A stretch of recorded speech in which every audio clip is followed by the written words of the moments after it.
दोस्तों आज मैं हनुमान जी के चमत्कार की ऐसी कहानी लेकर आया हूँ जिससे आपने आज से पहले कभी नहीं सुना होगा और ना ही कहीं ऐसा चमत्कार देखा होगा। दोस्तों आज की कहानी मुंबई शहर में रहने वाले सूरज जी की है। उन्होंने अपने साथ घटित हुई एक भयानक घटना हमें बताई है और वो घटना हम आपको बताने जा रहे हैं। दोस्तों सूरज जी का जन्म 1993 में हुआ था और वो बचपन से श्री हनुमान जी के सच्चे भक्त हैं। उनके घर में 50 साल से सिर्फ बजरंगबली की ही पूजा होती है। दोस्तों कहानी शुरू करते हैं। ये बात 2002 की है। तब वे सिर्फ 9 साल के थे और 1995 में उनके दादाजी जो यूएसए में थे वे साल 2002 में पीआर यानी ग्रीन कार्ड होल्डर हो गए और उन्होंने यूएसए जाने के लिए सूरज जी के मम्मी पापा और उनकी फाइल भी की थी, लेकिन 2006 में वो फाइल रिजेक्ट हो गई थी।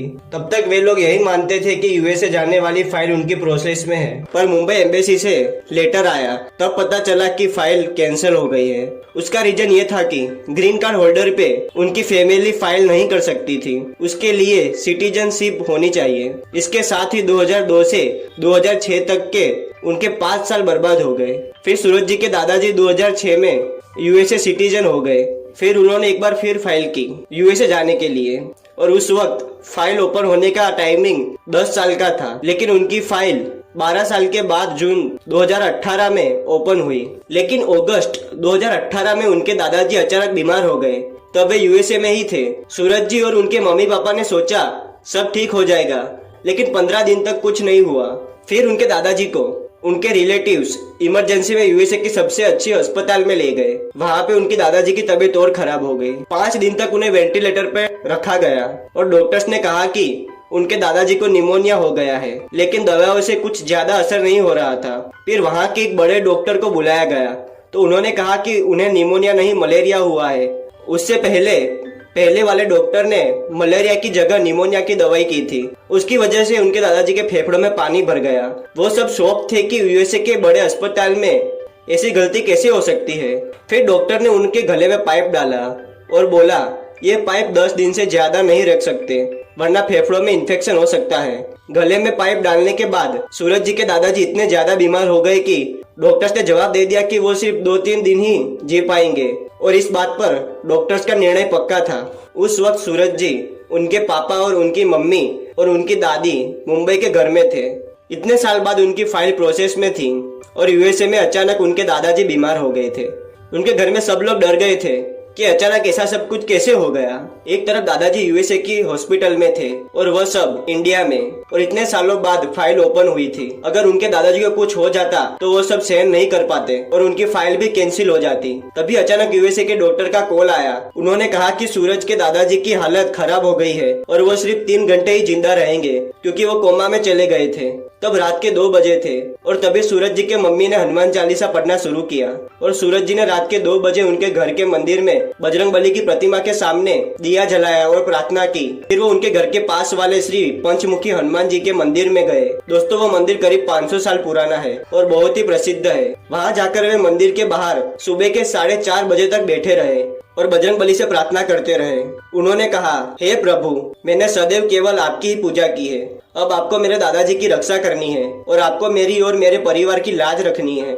इतने साल के बाद हमारी फैमिली यूएसए जाने वाली है और दादाजी को कुछ हो गया तो अनर्थ हो जाएगा। मेरे दादाजी को आप ठीक कर दो और ऐसा करो कि वे अपने पैरों पे चलकर इंडिया आए। ऐसा कुछ चमत्कार कर दो प्रभु। जय श्री राम। फिर सूरज जी सुबह के 5 बजे घर चले गए और फिर स्नान कर जैसे ही मंदिर खुला वे मंदिर में प्रवेश कर गए और मंदिर के जो ट्रस्टी थे वो उनके दादाजी के मित्र थे। उन्होंने सूरज जी के दादाजी की तबीयत के बारे में पूछा। सूरज जी ने उन्हें सारी बात बताई। सारी बात सुनकर उन्होंने सूरज जी को थोड़ी देर वहाँ इंतजार करने को कहा। सूरज जी ने ऐसा ही किया। थोड़ी देर बाद वो वहाँ पर आए और उन्होंने बजरंगबली की पूजा करके एक धागा सूरज जी को दिया और कहा कि कुछ भी करके 2 दिन के अंदर इस धागे को यूएसए पहुँचा दो। सूरज जी ने कहा ठीक है और वो घर आ गए। सूरज जी ने बजरंगबली की प्रतिमा के सामने खड़े होकर कहा, हे प्रभु, भले ही डॉक्टर ने जवाब दे दिया हो और मुझे आप पर अटूट विश्वास है, मेरे दादाजी के प्राणों की रक्षा करना। उन्होंने तुरंत वो धागा सबसे स्पीड वाले और महंगे वाले कुरियर से भेज दिया। 2 दिन में वो धागा यूएसए में रहने वाली उनकी भुआ के पास पहुंच गया और वे वो बजरंगबली का धागा लेकर हॉस्पिटल गए। हॉस्पिटल के रूम में जो फोन था उन्होंने वो स्पीकर पे रखा और इंडिया से सूरज जी हनुमान चालीसा पढ़ रहे थे। हनुमान चालीसा की आवाज पूरे रूम में सुनाई दे रही थी। जैसे ही वो हनुमान जी का धागा रूम में आया, सूरज जी के दादाजी के बॉडी में हलचल शुरू हो गई। तब डॉक्टर वहीं पर थे। डॉक्टर ने कहा ऐसा नहीं हो सकता, ये इम्पॉसिबल है। अब डॉक्टर को कौन बताए कि बजरंगबली इम्पॉसिबल को पॉसिबल कर सकते हैं। तभी सूरज जी की बुआ ने वो धागा उनके दादाजी के हाथ पर बांध दिया। और दोस्तों आप शायद विश्वास न करें, लेकिन सच में उनके दादाजी 15 मिनट में ही कोमा से बाहर आ गए और उन्हें होश आ गया। डॉक्टर ने ऐसा पहली बार देखा था। उन्होंने पूछा ये धागा कौन सा है। तब सूरज जी की बुआ ने कहा कि ये हमारे हिंदू सनातन धर्म के भगवान श्री बजरंगबली का धागा है। फिर 2 दिन बाद उनके दादाजी ने खुद कहा कि मुझे उस दिन जब मैं कोमा में था, मुझे ऐसा लगा कि खुद बजरंगबली रूम में आए हैं और मेरे पास ही है। मैंने बजरंगबली को महसूस किया था। उसके 2 महीने बाद सूरज जी के दादाजी की तबीयत अच्छी हो गई और वो खुद के पैरों पर चलने लगे। सूरज जी ने बजरंगबली से जो मांगा वही हुआ। उनके दादाजी अकेले एयरपोर्ट पे आए अपने पैरों से चल के, और सूरज जी उन्हें लेने गए। इतना सब सूरज जी के साथ हुआ। दोस्तों सूरज जी डर तो गए थे, लेकिन उनके मन में और वाणी में केवल बजरंगबली का ही नाम था। दोस्तों वीडियो के आखिर में मैं यही कहना चाहता हूँ, दुर्गम काज जगत के जेते, सुगम अनुग्रह तुमरे देते। अर्थात जो कठिन काम संसार में कोई नहीं कर सकता, उसे सिर्फ बजरंगबली ही कर सकते हैं। दोस्तों आपको अगर ये वीडियो पसंद आए तो इसे लाइक कीजिए, चैनल पर नए तो सब्सक्राइब कीजिए। मिलते हैं अगले वीडियो में कुछ नई कहानी के साथ। तब तक के लिए धन्यवाद।